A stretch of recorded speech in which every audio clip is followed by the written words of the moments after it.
The Honourable Member Rahui Katanu. Thank you, Mr Speaker.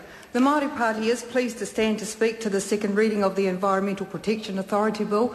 As Mr Davis has said, we have not spoken to this bill at second reading, but we are taking the opportunity to do so now, and thank you for the invitation, Mr Davis.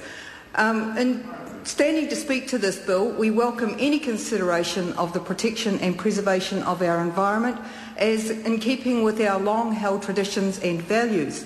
Any steps which actively seek to take responsibility for care for our environment are in themselves an expression of kaitiakitanga, the spiritual and cultural guardianship of te ao Mārama. For tangata whenua, we view such a responsibility as an obligation and a privilege derived from whakapapa. We see then that this bill, the Environmental Protection Authority Bill, has the opportunity to breathe life into this responsibility, elevating many of the proposals of national significance and issues which were called in under the Resource Management Act 1991. Consultation of the Environmental Protection Authority Bill was undertaken with Māori and iwi leaders and advisors through TPK. As I am advised, the key themes to emerge from the Māori consultation are Māori representation on decision-making boards should be increased to at least 2 representatives. There was support for the establishment of a statutory Māori advisory committee. The committee should not be seen as a substitute for local iwi engagement, and iwi had preference that the Environmental Protection Authority be established as a standalone Crown agent. Each of these consultation themes could, of course, warrant further analysis and debate, and we hope to do so through the committee stages of the bill. But there are some issues that we want to raise at this reading for further consideration. As we understand it, the Environmental Protection Authority will undertake all of the functions currently performed by the Environmental Risk Management Authority under the Hazardous Substance and New Organisms Act. It will also undertake administrative and registry functions for the Emissions Trading Scheme under the Climate Change Response Act, and these are weighty functions in their own right.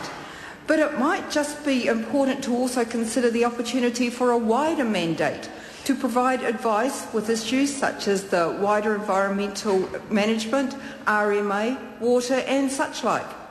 What is unclear in this bill is precisely how the establishment of the EPA will affect Māori environmental committees, advisory boards and governance groups currently operating.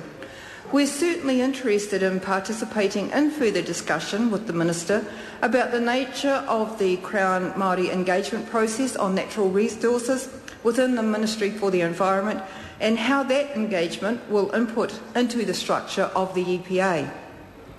We note too that the Select Committee has recommended that the EPA board members not be eligible for appointment to the Māori Advisory Committee in Part 17, amending Clause 17 by inserting new Clause 2A. We will be actively seeking comments from whānau hapu and iwi about this particular proposal. We understand that the membership of the Environmental Protection Authority Board will consist of 6 to 8 members, which at least 2 members are required to have knowledge and experience in the Treaty of Waitangi and tikanga Māori. The EPA board is also required to appoint a statutory Māori advisory committee and agree to its terms of reference. And I want to just note here our significant support for the appointment of Anake Goodall to the EPA Establishment Board that the Minister announced last month. Mr Goodall has acquired a very distinguished reputation as the CEO of Te Runanga o Ngāi Tahu from November 2007 until February this year when he announced he was standing down, a huge loss to Ngāi Tahu. He has 35 years' experience in management and organisational leadership with a particular strength in environmental protection and enhancement and community capacity building. The Māori Party is very pleased with this appointment and believe that through Anake's membership on the board there will be considerable leadership from tangata whenua in the establishment phase. We note also that establishment of the EPA will not prevent Māori from having a direct relationship with the Crown on policy and other strategic matters related to natural resources. There is, of course, a complex and sophisticated policy methodology already in place which enables early policy engagement with iwi leaders and their advisors. This has been a key plank of Māori Party policy, that we encourage the Crown and promote opportunities for ministers to seek advice from iwi leaders and their advisors across government policy. So we see already in place iwi advisors for fresh water from Ngāti Tūwharetoa, Waikato Tainui, Ngai Tahu, Te Arawa and Whanganui. We see both technical and cultural advisors from whānau Hapuaniwi across the resource management reforms and in the development of the National Policy Statement on Biodiversity. We know that there is a Māori reference group on climate change and the emissions trading scheme, including representatives from iwi from 13 regions right across the country.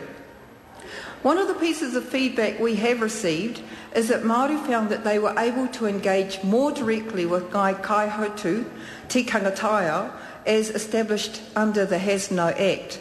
The explanation around this is that the direct engagement appears to have been enhanced by the fact of its independence from government.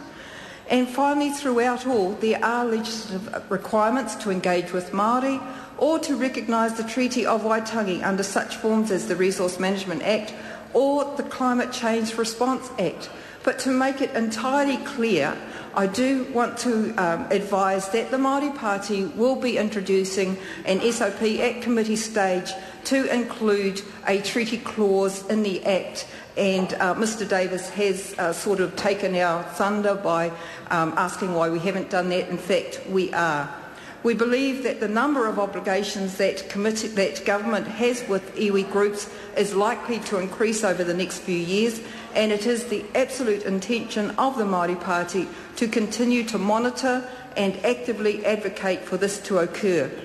In sum, therefore, there is already a very complex set of arrangements around which iwi have a direct relationship with the Crown on policy and other strategic matters related to natural resources. The question in our mind, however, is can we absolutely guarantee that this new EPA bill will improve and advance the quality of engagement currently available to iwi and Māori? The answer to this question will form the basis for our votes at subsequent stages of the bill, but for today, in recognition of the progress made to date, we are happy to support this at second reading.